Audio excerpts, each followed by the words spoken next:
Hello everybody, this is DoctorJefe, Internet Psychologist, and today I'm playing a new game, Towns. This was just released on Steam Greenlight on Wednesday.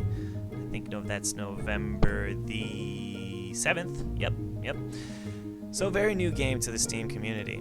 And I picked it up yesterday, so I'm going to give you guys a little bit of a beginner's tutorial to it. So first things that you're going to want to do is go to the graphics and toggle full screen. This is going to definitely allow you to see a lot more what's going on, and you're definitely going to need that. So go up to play. You can go through the tutorial. It gives you a little bit of basic information, but you can find that information right here in this video. So go to the maps. I would definitely recommend you start on the normal map. It is much easier than the desert, jungle, mixed, or snow map. There's a lot more enemies in these four maps, so start with the normal map. So I'm going to start a new game just to show you what's going on.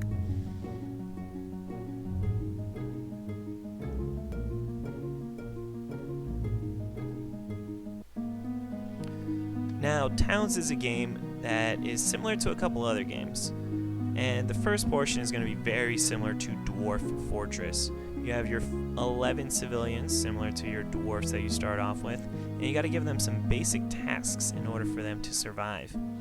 So first things first, you got to pull up your interface right here. So over here you have a task manager over here on your left side. On the bottom you have immediate tasks that you can give them. This is kind of a more overall idea. These are basic tasks that you can give, as well as creating stockpiles and zones. And on your right hand side you're going to have items that you can create over here. This is your creation tab. So first things first, let's create some stockpiles. Stockpiles are definitely necessary. You're going to want to create a little food stockpile so your people have things to eat. I'm going to put that over here actually, in the middle of the map. And then what you're going to want to do is till the fields. You need to create a farmland, an area for your people to create food. So let's till the fields over here. Definitely going to want to have some food for our people. So spacebar is to pause and unpause. And as you see, once I unpause, the people are going to go ahead and complete the task that I just gave them. Now you can lower the speed, which I would definitely not recommend. These people move slowly enough as it is, or increase the speed, but the game starts off already at the highest speed. As you can see, these trees kind of get chopped down as I go through it. That's just so you can see through them. You can also press the Z button to remove everything to a lower level right away. Now, as they're starting to create all this stuff, I'm going to want some people to actually go over here and harvest some of this food. So what you do is you click on the harvest button and drag and select. Now they're going to bring all this food over here to the stockpile, and once they have it all stockpiled, I can actually start planting. So I'm going to want to plant some apples. Fortunately, you're going to have to remove these things. So you can either choose to cut it, which will send a person to go do it, or destroy the yellow flowers. This is more of a godlike action. So I'm actually just going to do it right there, because let's keep it quick. So you can create apple trees, and if you want to create another row, you can only create one row at a time. You cannot go horizontal, only in one direction, but you can hold the shift key and it will allow you to choose another row. Let's create 2 rows of pear trees, since we are getting a lot of pears over here. So once they have these pears, they're going to go and plant them. And I'm also going to try and plant some wheat. These are the 3 food items that you can find on the normal map. In the jungle and desert maps, you can find different food items. And I think in the mixed map, you can find a lot of different food items. So let's go and harvest some wheat. So you can either click on it, left click, or you can right click to bring up a menu for harvesting the wild wheat. So now our people are going to harvest all these items. And once those trees grow, we're going to want them to actually create a stockpile of food. So what we can do over here is set the tasks for trees and plants. Now this is going to have them just immediately go over there and grab some apples or grab some pears. This is going to have them do it automatically. So automatically they'll grab these 2 apples, 2 pears, and 2 wheat whenever there's none in the stockpile. So we'll go back. So that's creating your farm. This is going to be necessary for your people to eat. That's one of the 2 main things that you're going to have to give them. The other one is sleeping. We'll get into sleeping a little bit later. But now we're going to need some wood. So let's cut down this giant group of trees right here. Let's cut them all down. And what are we going to do with the wood? Well, the first thing that we're going to need to do is create a carpentry area. So we can create our carpenter's zone right here. We can also create a stockpile, a good stockpile of raw materials. We're going to put some... let's destroy these red flowers here. And in here, they're going to put all this wood. And you can also manage the stockpile, disable all the items. You have to click back in order to enable that one material that you want. Unfortunately, you can't just scroll through the menu and start clicking a lot of different things. You have to go out and back into the menu each time. That's one of the minor annoyances of this game, is that menu option right there. First thing that you're going to want to build is a carpenter's bench. In order to build any other item in the game, first thing you're going to need is that carpenter's bench. So let's build that carpenter's bench right there. Next thing is the wood detailer. Once we have the carpenter's bench and the wood detailer, we can get to building some other awesome stuff. So let's mine some of this stone right here. Why am I too high up in the air? So you got to mine. And you have to go to each level if you want to mine on different levels, so you can go up and down. You can use the mouse wheel to scroll between levels, going all the way up, and all the way down to the lowest level you have mined to. I can only go to 0 right now because I haven't gone underground yet. So now we have lots of stone. What are we going to do with the stone, you might ask? Well, let's put it in a mason area. So let's actually put our mason area over here, where there's a lot of stone to be had. You don't really need to make these areas so big, but since there's so much free land, might as well. So let's create a little stockpile area. Let's manage the stockpile. Disable everything. We have to go back in and enable our one material of stone for our mason area. So let's create a couple mason benches. The mason benches are created with the wood detailer, I do believe. So let's actually create a couple more of these wood detailers. They're going to be very necessary. Now, one of the first things that you're going to want to do to ensure the survivability of your civilians is to equip them. Some wood armor is one of the first things that you can get, so let's go with that. I like to set 2 of these just so that our people will come over here and start building them. And let's also create some weapons, some stone weapons. Start creating right away. Let's create 1 of each actually. Of course, make sure that you continue to give your people orders to continue to mine stone. Otherwise, you're going to run out. And another thing that you may want to do, which is a very good idea, is create your own lot of trees. So what you're going to have to do is till the land. I like to till the land right behind my carpentry area. And you can plant your own trees for your people to harvest. That way you won't have to constantly be going around trying to find trees for your people to cut. As you can see, we have some weapons already being created and some armor.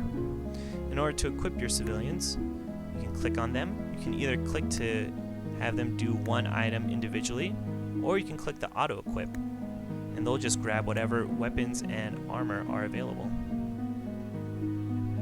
So let's see, what did this guy grab? He ended up grabbing a helmet and a mace. Apparently he stole the one from the other guy. Some people are fighting over here. Okay, so now that we've created a way to create weapons and food, which is going to make our people live a lot longer, let's give them somewhere to sleep. What you're going to have to do is create personal rooms for them. So I'm going to create a little 4x... The minimum is 3x3, so actually let's go with the minimum. These people don't deserve any gigantic thing. Leave a little bit of space in between if you're going to want to start building walls at a later period of time. That way they can have some privacy for whatever things that these citizens do. So I'm going to create enough rooms for, let's see, 1, 2, 3, 4, 5, 6, 7, 8. I'm going to create, let's have 15 rooms. Now, in order to attract new citizens to your thriving town, you're going to have open rooms for them. So you need enough rooms for all of the people in your town, and then more additional ones so that new people can come in and have a place to stay. Let's go back to the personal rooms. Another one of my pet peeves, or not pet peeves, sorry, minor annoyances, is that there's not a lot of quick keys, so you're gonna have to do a lot of clicking with your mouse. So hopefully you're good at that. Alright, there's some more weapons and armor for our people to use. Aha, now that we have this area tilled, we can plant some trees there. So let's plant some pine trees, since there's a lot of pine trees, and actually we can plant some regular trees too. So holding shift to plant multiple trees at the same time, that way we don't have to go back. If I let go of shift, it'll go away, and I don't have to worry about it. So just something that's useful. So now all of our people have a place to stay. We could give them some furniture, some beds, but let's save that for another time. So let's get to the hero portion. You cannot turn any of your citizens into heroes, so what you're gonna have to do is attract them here. How? With fine mead and a good room. So let's build the tavern.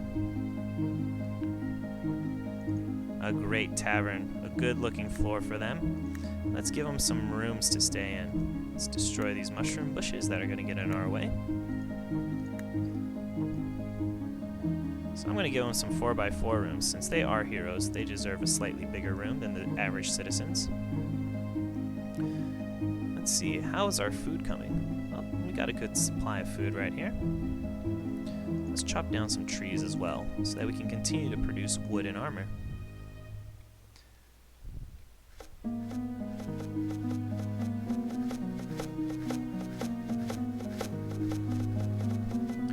Look at those productive citizens chopping down wood. It's almost as if they were born to do that job. So we have some good spears, stone hammers, wooden breastplates. Now, as I zoom out, you can see that there's not that many enemies on this normal map. I'm going to show you another map. Oh, here's some frog people. Those guys are some enemies that'll kill you on sight. I'm going to show you another map that's slightly further along, a jungle map, and we'll discuss how many enemies there are on that map. So, whatever you do, make sure that you do start out with the normal map, unless you enjoy watching your citizens be slaughtered. Let's create another zone, actually. Since our people do a lot of eating and sleeping, let's create a dining room for them to all go to and eat. I'm going to put it in between the sleeping area and the food area. That way they can get some food on their way to sleep, or when they just wake up, they can go over there and get some food.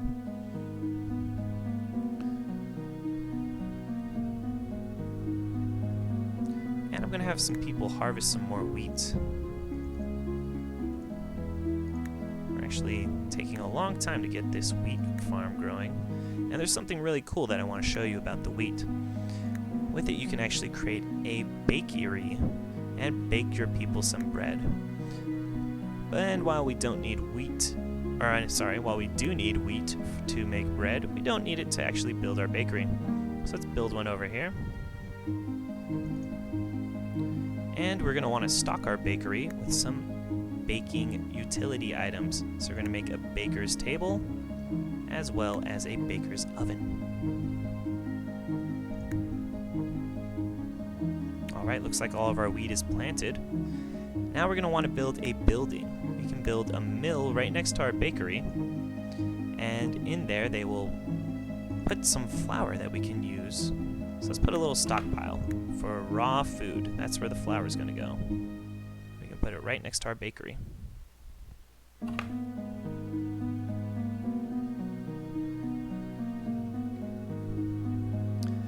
And while we're in our buildings area, you can also build a bunch of different farms. Now these farms will automatically produce more animals, but it does take a while. It's something to do, perhaps a little bit later on. You're going to need a kitchen with a stove in order to cook the meat that you get from the cows. Oh, looks like our mill hasn't even been built yet. Someone needs to go grab a cow to power the mill. Oh, these these citizens are kind of lazy right now, so we'll give them a little bit more time to do that. While they're not doing anything over here, let's auto-equip these people with some weapons and armor.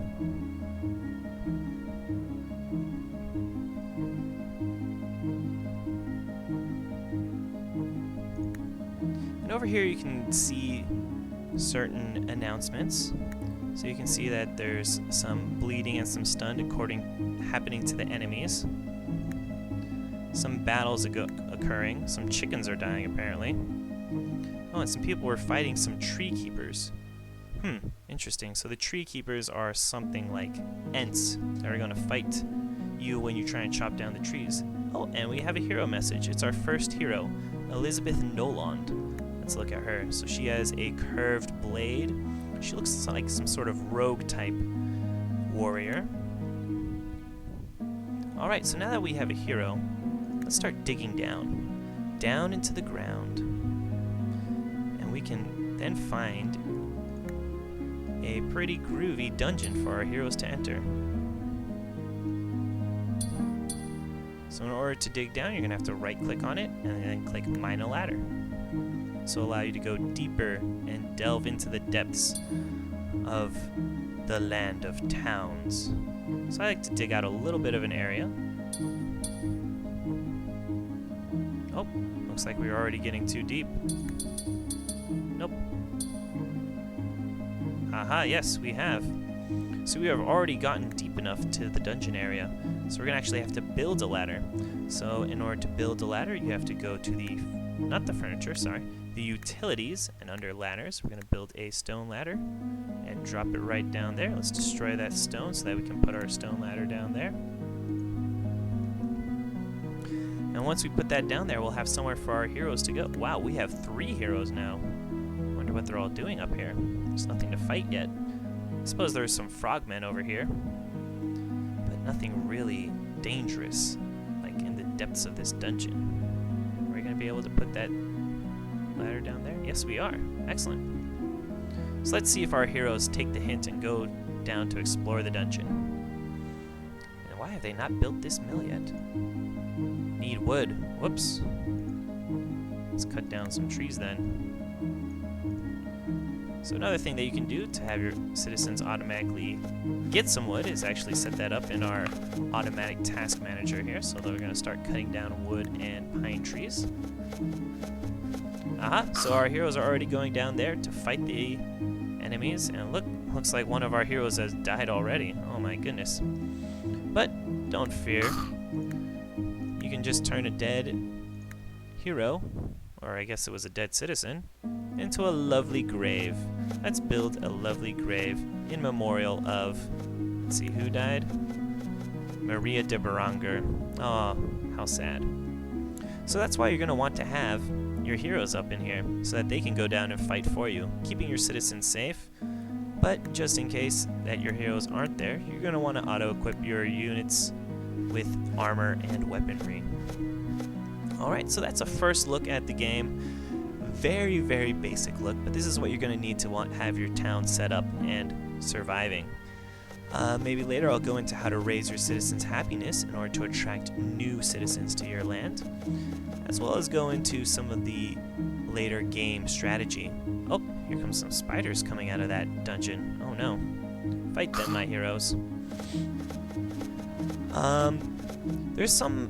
I went over a few of the minor annoyances, including the inability to kind of navigate through the menus. The menu system is kind of clunky in that way. Another thing is that you cannot switch your angle of view. You cannot rotate this view 90 degrees. Another minor annoyance. Also, this music. If you've been listening to the background music, it's been the same forever. It does get kind of annoying after a couple hours, but it's a minor annoyance, and probably people will put some mods in to allow you to play your own music. So this is an indie game, pretty fun. I've been enjoying it so far, and I do enjoy the kind of dwarf fortress mixed with dungeon keeper aspect. You have these heroes that you're trying to entice over here by building hero areas, and I assume that you can attract better ones once you start building up your town a little bit more. But this is just a first look, getting you guys your basic idea of what you need to do in towns. So please do leave me some comments. If there's something I missed, some strategy, put that down in the comments. Let me know how you guys have been enjoying it. It is just been released on Steam Greenlight, so you can get it 20% off at $12. And this is our little town of fantastic citizens. But before we go, let's actually take a quick look at the jungle map. So this is a game that I've gotten about 2 hours into. You can see a little bit more about the different maps and some of the later game, what you can kind of do with towns. So here I have a thriving farming area. Oh, these people are paused. We have 17 citizens up in here. So here's some rooms that they have. Apparently this guy's keeping a bird as a pet. I have another room area. Haven't put any beds and stuff in there yet. People have just arrived. And here's their dining hall with that roofed area with walls and doors and such. And here's a lot of tombs. How did I get so many tombs? Well, a lot of people died. You can look over here. Here's a bunch of the heroic ghosts. So many heroes have died. This place has become a haunted jungle. Look at all these human remains right here. It's scary. Yeah, there's a lot of enemies up here. There's frog people. Lots of frog people. There's even little pygmies that were killing all of my people. Oh, here's some pygmies over here. Oh, these people are all gonna die. How unfortunate. These must be some of the new people who have come to my town. Oh, looks like they may survive, some of them. But hopefully they'll be able to get through the haunted forest. Nope, somebody died. Yes, that's another slightly annoying feature. These people scream quite ridiculously. Yep, they all died. Hopefully these heroes can go in there and avenge them. So that's what the jungle area looks like. So please, if it's your first time, start out on the normal map. And this is what the dungeon ends up looking like. These heroes have been exploring it for a couple minutes. They've found a huge dungeon, been killing a bunch of slimes. There's a bunch of spiderite down here. You can turn that into some armor for your people. Very awesome, awesome game. And this is just a little bit of the beginning. So if you can get over some of the minor quirks, some of the minor annoyances, I do think that there's a great game underneath. So that's my town, that's my people. And I'll be taking care of them. And you guys out there, make sure that you take care of yourself.